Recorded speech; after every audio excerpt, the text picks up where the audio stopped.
nós realizamos hoje, na liderança do PMDB, um almoço de trabalho com a bancada do PMDB e a presença do ministro da Justiça, Torquato Jardim, e do secretário nacional de Segurança Pública, porque nós estamos a todo momento sendo assombrados com fatos trágicos que acontecem em nosso país relacionado à violência quase descontrolada que existe hoje no Brasil. Há poucos dias eu vi uma estatística de que nas escolas de primeiro e segundo grau, os professores e alunos consideraram numa pesquisa nacional como sendo a violência o maior problema das escolas. As escolas estão profundamente inseguras e esse índice chegou, senhor presidente, a 72,6% de alunos e professores consideram que o maior problema das escolas brasileiras é a violência.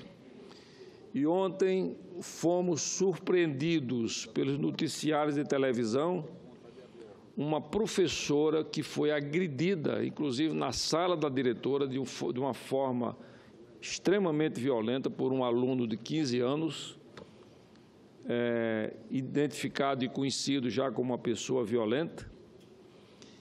E isso foi exatamente a consagração desse fato negativo de que a violência que está assolando o país, ela está sendo absolutamente insuportável pela população brasileira. E o crime organizado, que começou no Rio de Janeiro, ele hoje já está afetando de forma muito forte a estrutura econômica do nosso país. Grupos internacionais já não se instalam no Brasil porque o custo de segurança, senador Waldir Halper, é um custo astronômico. No caso de eletrônicos, por exemplo, chega a 10 ou 15 vezes o custo dessa mesma segurança dos Estados Unidos. É a segurança para guardar a planta, a fábrica propriamente dito, para o armazenamento dos produtos, para o transporte, para a distribuição. E nesse caso da distribuição, os seguros, em alguns casos, chegam a quase o preço da própria mercadoria, senador Cássio Cunha Lima. Então, isso está afetando a estrutura econômica do nosso país, está destruindo a estrutura econômica do nosso país, inviabilizando as exportações dos produtos pelo alto custo da segurança. E inviabilizando a produção econômica, inviabiliza a geração de empregos.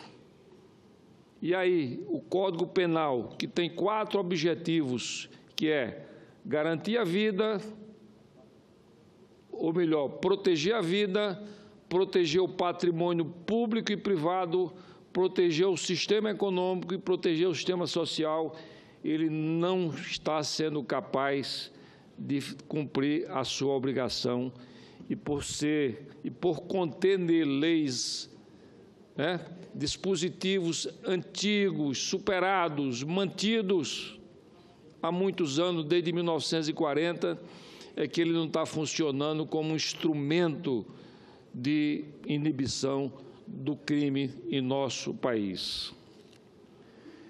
Realizamos, como eu disse, uma reunião com a bancada do PMDB para ouvir do próprio ministro da Justiça, do secretário nacional de Segurança, quais as providências, o que vai acontecer no médio e curto prazo em relação às providências governamentais.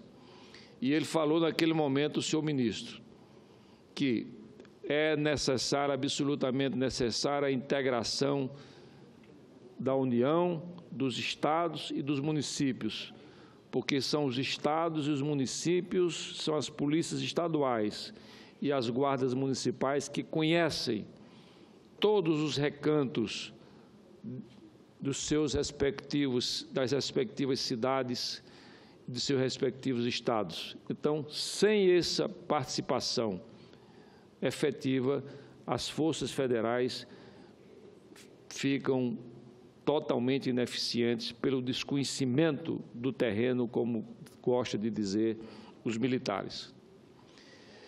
E outro assunto que foi falado também, que o ministro falou, é a necessidade de institucionalizar a Força de Segurança Nacional, que hoje tem apenas 2.600 homens, elevar esse efetivo para aproximadamente 26.000, para atender às demandas dos estados, para ser realmente uma força inibidora quando ela chegar numa cidade de grande porte.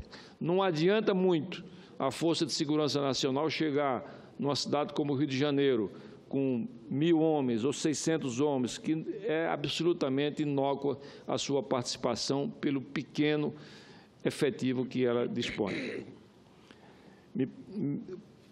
Antes, quero proporcionar aí uma parte ao senador Telmário Mota. Senador, com muito prazer. Raimundo Lira, primeiro, muito obrigado pela parte. Quero começar saudando Vossa Excelência e dizendo que Vossa Excelência tem toda a razão. A questão da violência, a preocupação que hoje mexe principalmente com a nossa juventude, a nossa sociedade, eu acho que o caminho de nós buscarmos aí a solução passa, naturalmente, por dois viés, né? Pela educação e pelo trabalho. É importante que haja políticas públicas voltadas nesse sentido. E para você realmente dar uma grande educação, uma educação de qualidade, você precisa melhorar o piso salarial dos nossos professores, para que eles realmente tenham na educação, nessa profissão, o seu único meio de vida e possa disponibilizar o seu tempo para os estudos, aprimoramento e, sobretudo, para o ensinamento. Portanto, Vossa Excelência traz à tona uma grande preocupação que há, e quando Vossa Excelência fala no reforço, né, da força-tarefa, dessas forças-tarefa, dessa força que a federação utiliza em apoio aos estados, ente federativo, eu hoje, daqui a pouco, eu vou estar subindo essa tribuna, que uma coisa me chamou muita atenção, foi um contingenciamento de 166 milhões, né, de reais, o governo federal fez às Forças Armadas. E ela é quem garante essa nossa fronteira.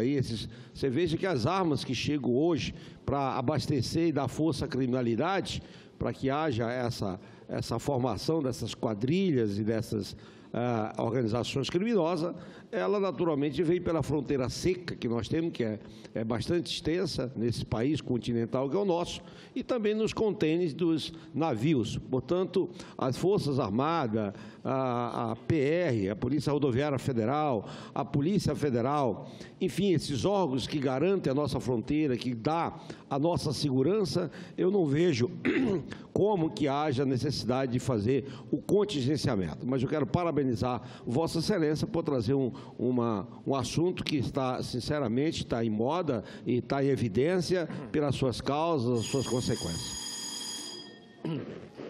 Senador Telmário, há 15 dias, a Comissão de Constituição e Justiça, presidida pelo senador S. Lobão, ela colocou na pauta essa questão da segurança e os projetos que ele selecionou como os mais importantes para serem votados. 3 projetos meus de 2015 foram colocados na pauta em caráter terminativo.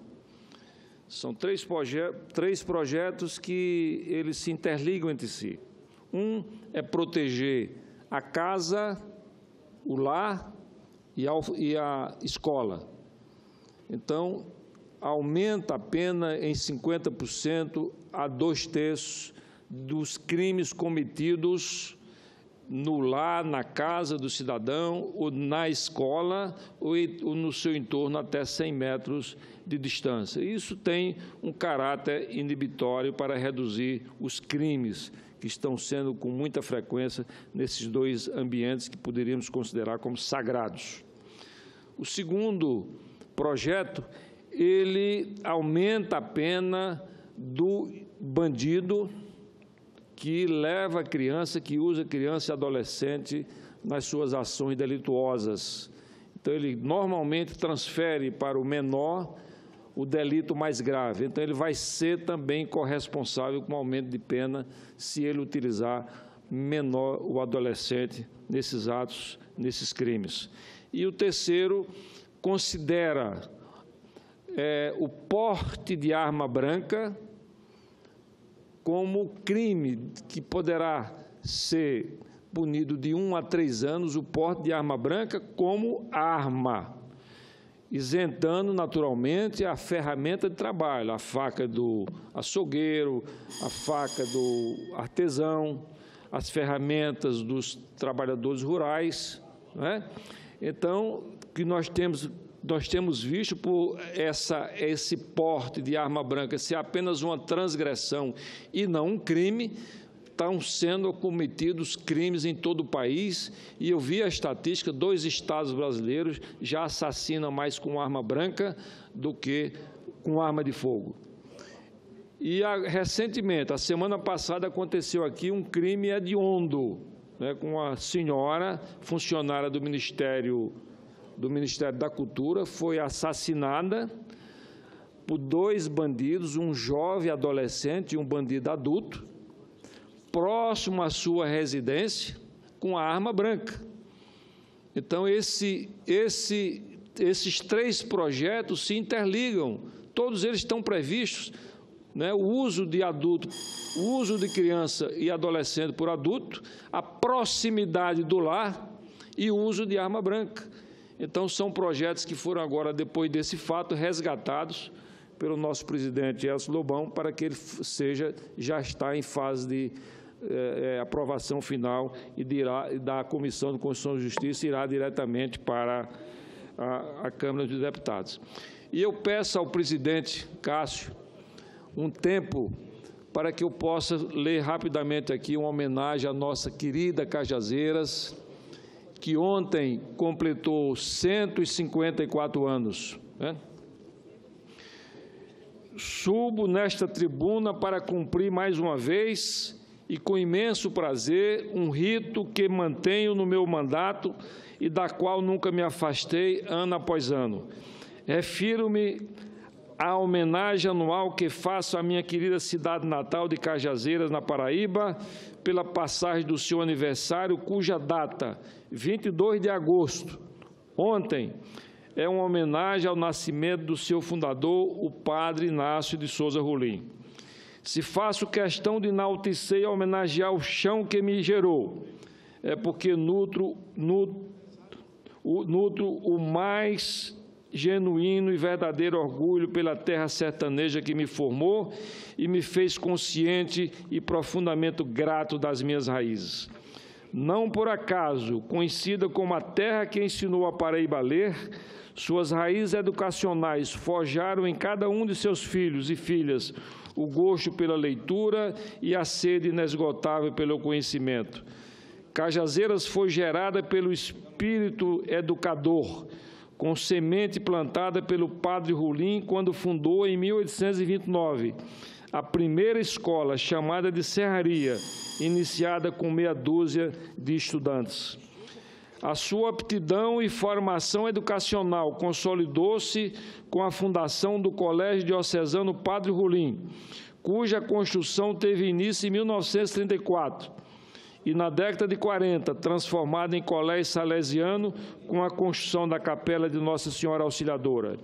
Atualmente, funciona na cidade os campi da Universidade Federal de Campina Grande e do Instituto Federal da Paraíba a desenvolver os talentos individuais e as potencialidades econômicas e produtivas da região. O espírito pedagógico, portanto, está no DNA da cidade. inserido na cultura e no coração de cada um dos seus ilustres filhos. E como filho de Cajazeiras, também sou um exemplo desse DNA pedagógico. Mesmo na condição de empresário, fui professor de Economia Brasileira na Universidade Regional do Nordeste, atual Universidade Estadual da Paraíba. Foi no espírito perseverante e combativo do sertanejo que me espelhei em todos os desafios que enfrentei na minha trajetória na vida pública. Desde a Constituinte, há quase 3 décadas atrás, busquei nas minhas raízes sertanejas o incentivo para prosseguir e lutar de forma firme e determinada na defesa do meu estado, a Paraíba. De lá surgiram figuras proeminentes e referenciais, além do nosso pioneiro religioso e educador, figuras como Cristiano Cartacho, sobrinho neto do padre Rolim e grande homenageado da celebração deste ano. Farmacêutico, poeta, professor e homem público, Cartachinho, como era conhecido, foi daqueles cajazeirenses que conquistaram o carinho e a admiração de gerações de locais. Inevitavelmente, dada a sua popularidade, entrou para a vida pública e na atividade política, sob honrar as melhores tradições de Cajazeiras. Como conselheiro municipal, prefeito e vice-prefeito, se manteve permanentemente conectado aos legítimos interesses de sua gente. Exemplos como o de Cristiano Cartacho nos guiam e dão parâmetros para a nossa lide diária. É dessa maneira que, mais uma vez, reverencio a minha terra, a minha raiz, a minha Cajazeiras. Se hoje eu estou aqui, tendo a honra de representar o povo da Paraíba nesta casa, muito devo às primeiras lições aprendidas no Colégio Salesiano Padre Rolim. No sertão paraibano, nasci, concluí o curso ginasial e, em seguida, acompanhei meu pai para Campina Grande, terra do nosso presidente, senador Cássio Cunha Lima, onde conquistei e fui conquistado pela minha segunda terra natal. Foi em Campina Grande, onde me consolidei como empresário, me casei com uma campinense gitana e dessa união feliz e maravilhosa tivemos 4 filhos, Rodolfo, Isabela, Eduardo e Rogério. Parabéns, Cajazeiras, a cidade que ensinou a Paraíba a ler e me ensinou a seguir os meus passos, honrando a história, a força, a honra e a determinação do povo cajazeirense e sertanejo. Muito obrigado.